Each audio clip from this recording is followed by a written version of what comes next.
안녕하세요. 낚시의 모든 것을 쉽고 재밌게 알려드리는 시간입니다. 오늘은 많은 분들이 사랑하는 바다의 은빛 신사, 바로 감성돔 낚시에 대해 제대로 한번 파헤쳐보려고 합니다. 이론부터 실전까지 이 시간 하나로 감성돔 낚시를 완벽하게 정복할 수 있도록 제가 도와드릴게요. 자, 그럼 갯바위의 제왕을 만나러 가는 여정 지금 바로 시작해볼까요? 오늘 우리가 배울 내용은 총 5개의 장으로 구성되어 있습니다. 먼저 우리가 낚을 대상어인 감성돔이 대체 어떤 친구인지 깊이 알아볼 거고요. 그 다음엔 언제, 어디서, 그리고 어떤 순간에 낚아야 하는지 그 필승 전략을 차근차근 알려드릴 겁니다. 마지막에는 오늘 배운 모든 걸 깔끔하게 요약해 드릴 테니 끝까지 집중해 주세요. 자, 그럼 제1장 감성돔 생태학 개론미터 시작하겠습니다. 지피 지기면 백전백승이라는 말이 있잖아요. 낚시도 똑같습니다. 우리가 잡으려는 대상어, 감성돔에 대해 아는 것이 모든 공략의 시작이죠. 감성돔은 농어목, 도미과에 속하는 아주 잘생긴 바닷물고기입니다. 얘네들은 주로 수심 50m 안쪽, 그러니까 비교적 얕은 우리 연안에 살아요. 서식 환경도 까다롭지 않아서 바위가 많은 곳부터 모래밭까지 아주 넓은 지역에 살죠. 특히 대단한 게 강물과 바닷물이 섞이는 기수역에서도 끄떡 없을 만큼 생명력이 강하다는 겁니다. 바로 그래서 우리 주변 방파제나 갯바위 어디서든 이 멋진 친구를 만날 수 있는 거죠. 근데 여기서 진짜 재밌는 사실이 하나 있습니다. 감성돔의 성장 과정인데요. 이 친구들 크면서 성별이 바뀝니다. 정말 신기하죠? 태어나서 1년 정도는 아직 어리고요. 2년차가 되면 대부분 수컷의 역할을 합니다. 그러다 3년차부터 서서히 암컷과 수컷으로 나뉘기 시작해서 4년차 이상이 되면 완전히 암수가 분리되는 거죠.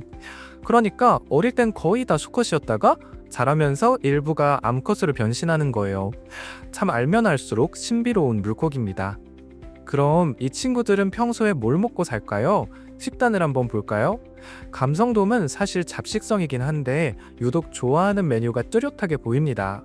자, 여기 보시면 가장 좋아하는 건 조개 같은 이메페류, 그리고 게나 새우 같은 갑각류예요. 갯지렁이도 빼놓을 수 없는 별미고요. 이 세 가지가 바로 감성돔의 최애 메뉴인 셈이죠. 우리가 낚시할 때 왜 이런 미끼들을 쓰는지 이제 확실히 아시겠죠? 다 이유가 있는 겁니다. 자, 이제 감성돔이 어떤 녀석인지 알았으니까 언제 낚아야 가장 잘 낚이는지 알아봐야겠죠? 제2장에서는 1년 중 감성돔을 만날 수 있는 최고의 타이밍을 알려드리겠습니다. 감성돔의 기분을 좌우하는 가장 중요한 요소, 그건 바로 수온입니다. 여기 그래프를 한번 보실까요? 감성돔은 수온 10도에서 30도까지 꽤 넓은 범위에서 버틸 수 있는 강한 녀석이에요. 하지만 가장 기분 좋게 그리고 활발하게 먹이 활동을 하는 최적의 수온이 있습니다. 바로 15도에서 25도 사이. 이 수온이 우리가 집중 공략해야 할 골든존인 거죠. 이 골든존을 기준으로 보면 감성돔 낚시의 피크는 1년에 딱 2번 찾아옵니다. 바로 봄과 가을이죠. 그 중에서도 특히 3월에서 5월, 이때는 감성돔이 알을 낳기 위해 얕은 곳으로 바짝 붙는 시기인데요. 낚시인들은 이 시기를 산란기라고 부릅니다. 이때 감성돔들은 영양분을 가득 채우고 있어서 힘이 어마어마하고요. 무엇보다 덩치 큰 대물을 만날 확률이 연중 가장 높은 말 그대로 황금기입니다. 그리고 월동 준비로 폭풍 입질을 하는 10월에서 11월, 가을 시즌도 절대 놓치면 안 되겠죠. 좋습니다. 이제 언제 낚아야 할지 알았으니 어디로 가야 할지를 알아볼 차례죠. 3장에서는 감성돔이 숨어있는 비밀 아지트, 필승 포인트를 낱낱이 파헤쳐보겠습니다. 우리가 가장 쉽게 갈 수 있는 방파제만 해도 감성돔이 좋아하는 명당이 이렇게나 많습니다. 자, 지금부터 이 7가지 포인트를 하나씩 짚어드릴 테니 눈 크게 뜨고 보세요. 방파제 끝, 테트라포드, 내항 코너, 석축방파제, 강하구, 슬리케이슨, 그리고 외항방파제까지 지금부터 하나씩 분석 들어갑니다. 먼저 첫 번째, 방파제 끝부분입니다.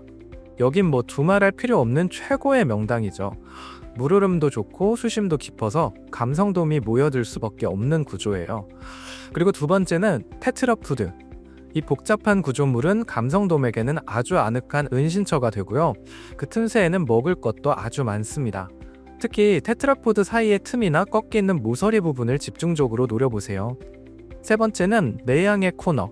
조류가 부딪히고 꺾이는 곳이라 물의 흐름이 변하면서 먹잇감이 자연스럽게 모입니다. 만약 벽면에 굴이나 홍합 같은 게 잔뜩 붙어 있다? 그럼 거긴 그냥 지나치면 안 되는 1급 포인트가 되는 겁니다. 네 번째는 돌을 쌓아 만든 석축 방파제인데요. 특히 강하구와 가까이 있는 석축은 봄산란기 시즌에 대물 감성돔이 들어오는 길목이니까 꼭 기억해 두세요. 다섯 번째, 강하구입니다. 민물이 섞여서 물색이 좀 탁하잖아요. 이게 경계심 강한 감성돔을 안심시키는 효과가 있습니다. 밀물대를 노려서 공략하는 게 핵심이에요. 여섯 번째는 슬릿 케이슨. 이게 좀 생소할 수 있는데 방파제 몸통에 물이 드나들도록 틈을 만들어 놓은 구조물입니다. 물고기들한테는 뭐랄까 안전하고 먹을 것도 많은 완벽한 오션뷰 아파트 같은 곳이죠. 자, 마지막 일곱 번째는 바다 쪽으로 길게 뻗은 외항 방파제입니다. 수심도 깊고 조류도 시원하게 흘러서 늘 대모를 품고 있는 곳이죠. 특히 주변에 갯바위가 별로 없는 도심권에서는 봄 산란기 시즌이 가장 먼저 시작되는 곳이 바로 여기니까 이 정보는 꼭 기억해 두시면 좋습니다. 자, 최고의 장소까지 찾았습니다. 그럼 이제 정말 마지막 퍼즐 조각만 맞추면 되겠죠? 그건 바로 타이밍입니다. 사장에서는 감성돔의 입을 열게 할 결정적인 순간을 포착하는 기술을 알려드릴게요. 우선 낮과 밤의 차이부터 알아야 합니다. 감성돔, 이 녀석이 엄청 예민하고 경계심이 강하거든요. 그래서 낮에는 사람 눈을 피해서 깊은 못이나 구조물 속에 꽁꽁 숨어 있어요. 그런데 밤이 되면 어떨까요? 상황이 완전히 달라집니다. 경계심이 풀리면서 먹이를 찾아서 아주 얇은 곳까지 과감하게 들어오죠. 그래서 대물은 밤에 나온다는 말이 있는 겁니다. 하지만 밤이냐 낮이냐보다 훨씬 더 중요한 게 있습니다. 바로 물때입니다. 수많은 낚시 고수들이 정말 입이 닳도록 말하는 감성돔 낚시의 절대적인 황금 시간, 그건 바로 조류의 흐름이 잠시 멈추는 정조 시간을 기준으로 물이 멈추기 전 2시간, 그리고 다시 흐르기 시작한 후 2시간입니다. 왜냐고요? 거센 물살이 잠잠해지는 이 타이밍에 감성돔도 가장 마음 편하게 먹이 활동을 하거든요. 자, 드디어 마지막 장입니다. 지금까지 배운 내용이 정말 많았죠? 이제 머릿속에 오랫동안 남도록 완벽하게 압축해서 정리해 드릴게요. 오늘 마스터 클래스의 최종 요약입니다. 딱 4가지만 머리에 새기시면 됩니다. 첫째, 감성돔의 생태, 즉 성별이 바뀌고 뭘 좋아하는지 이해하라. 둘째, 수온 15도에서 25도 사이, 특히 대모를 원한다면 봄산란기 시즌을 노려라. 셋째, 우리가 배운 7대 필승 포인트를 반드시 찾아라.